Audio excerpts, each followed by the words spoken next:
आनंदित नहीं हो पाता, क्योंकि उसको दुःख की प्राप्ति होती है। तो श्री कृष्ण कहते हैं वो ऐसा होता है, वो ईर्ष्या करता है, वो दूसरों से जलन करने वाला होता है, वो इसीलिए दुःख पाता है। जो राजसिक जीव है वो क्यों दुःख पाता है?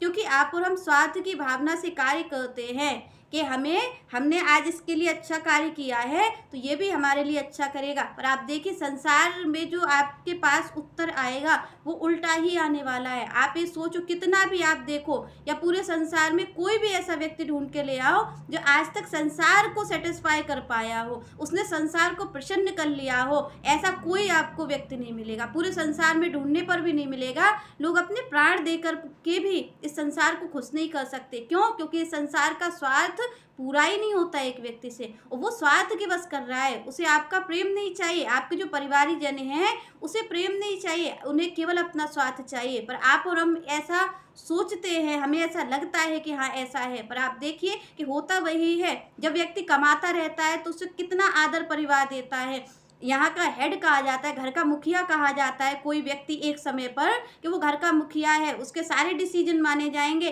पर एक समय जब जरावस्था उसकी आती है तो उसी को ही एक और कर दिया जाता है। तो उसके मूल में कारण क्या था कि जब तक स्वार्थ था संसार का, उसने आपको मुखिया बना के रखा, और जब उसका स्वार्थ नहीं सिद्ध हो पा रहा है तो वो अब आपको एक और फेंक देगा। तो ऐसे ही पूरे संसार की दशा है। तो आप और हम ये जो कार्य करते हैं संसार की प्रसन्नता के लिए, वो ना करके आधा भी अगर आप कार्य श्री कृष्ण की प्रसन्नता के लिए कर देंगे तो आप और हम वास्तविक में सुख की प्राप्ति कर लेंगे इस संसार में ही रह करके। क्योंकि इस संसार को प्रसन्न करने कर आज तक आप कोई भी एक व्यक्ति ढूंढ लीजिए वो सुखी नहीं हुआ होगा कोई भी। और दुख का कारण क्या है? दुख का कारण यही है कि आपने संसार में इस प्रेम को लगाया, संसार में अपनी शक्ति को लगा दिया, तभी आप और हम दुखी हुए। और यही कार्य अगर हमने श्री कृष्ण की प्रसन्नता के लिए किया होता तो हम देखते हैं कि संत जन है, मुनि जन है, भक्त जन है, कैसे आनंदित रहते हैं। तो क्यों आनंदित रहते हैं? क्योंकि उनका सारा जो कार्य है वो श्री कृष्ण की प्रसन्नता के लिए है।